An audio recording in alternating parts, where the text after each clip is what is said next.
દાતા તાલુકા પંચાયત પર 31 વર્ષ પછી ભાજપનો ભગવો લહેરાયો. કોંગ્રેસનો અભેદ્ય ગઢ ધરાશાયી.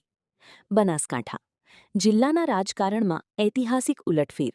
દાતા તાલુકા પંચાયતની પ્રમુખ અને ઉપપ્રમુખ પદની ચૂંટણીમાં ભાજપે કોંગ્રેસના 31 વર્ષ જૂના મજબૂત ગઢમાં સફળતાપૂર્વક ભેદ પાડીને સત્તા કબજે કરી લીધી છે. તાલુકા પંચાયતમાં કુલ 20 બેઠકો હતી. ચૂંટણી પહેલા ભાજપ અને કોંગ્રેસ બંને પાસે 10-10 બેઠકો હોવાથી જીત હારની ટક્કર બરાબરીની હતી. પરંતુ મતદાન વખતે કોંગ્રેસનો આંતરિક અસંતોષ ખુલ્લો પડી ગયો. કુલ 20 સભ્યોમાંથી માત્ર 19 જ મતદાન માટે હાજર રહ્યા. કોંગ્રેસના એક અગ્રણી સભ્ય, જે છેલ્લા કેટલાક દિવસોથી નારાજ હતા, છેલ્લી ઘડીએ ગેરહાજર રહ્યા. આના કારણે કોંગ્રેસના તમામ સમીકરણો ધ્વસ્ત થઈ ગયા. આ ગેરહાજરીનો સીધો લાભ ભાજપને મળ્યો અને પાર્ટીએ બહુમતી સાથે સત્તા હાથમાં લીધી. વિજેતા પ્રમુખ પિંકીબેન અશ્વિનકુમાર ચૌધરી, ભાજપ. ઉપપ્રમુખ Bharatkumar સ્વરૂપભાઈ Rana, Bhajap.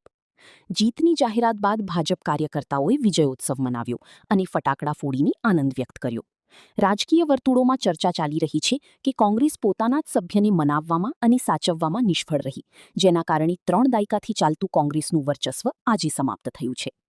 HBN TV news આ ઐતિહાસિક વિજયને લઈને વધુ વિગતો અને પ્રતિક્રિયાઓ સાથે સતત અપડેટ આપતું રહેશે.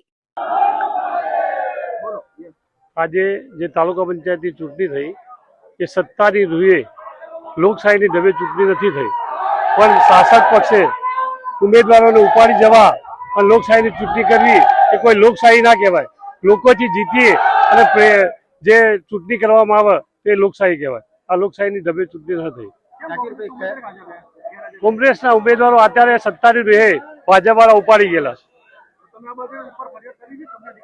ચૂંટણી અધિકારીને ફરિયાદ કરવાની કોઈ આગળ કોઈ જવાબ આવવાનો નથી. આ સરકારમાં કોઈનો કોઈ જવાબ મળવાનો નથી. ભારત માતા કી જય, વંદે માતરમ.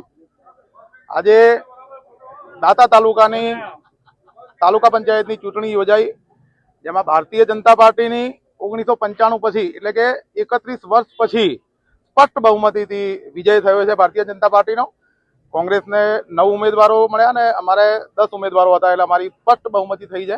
એટલે ઘણા વર્ષો પછી ભારતીય જનતા પાર્ટીની તાલુકા પંચાયત અહીં બની છે અને આવનારા સમયમાં પણ આ પત્રકાર મિત્રોને મેં પહેલા કીધું હતું કે આ કોંગ્રેસનો ગઢ અમારે તોડવાનો છે.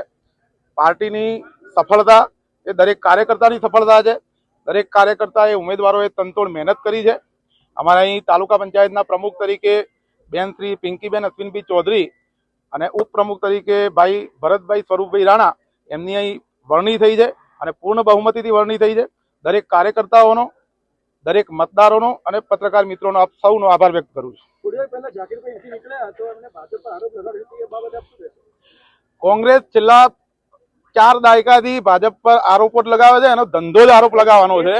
એટલે એ આરોપો લગાવતા રહેશે અને મતદારો જેને પસંદ કરે છે એ ભારતીય જનતા પાર્ટી છે. ભારતીય જનતા પાર્ટી લોકોના કામ કરે છે એટલે મતદારો પસંદ કરે છે. કોંગ્રેસમાં હવે કંઈ બચ્યું નથી અને એનું કામ માત્ર આરોપો પૂરતું છે. આરોપો એને લગાવવા દો.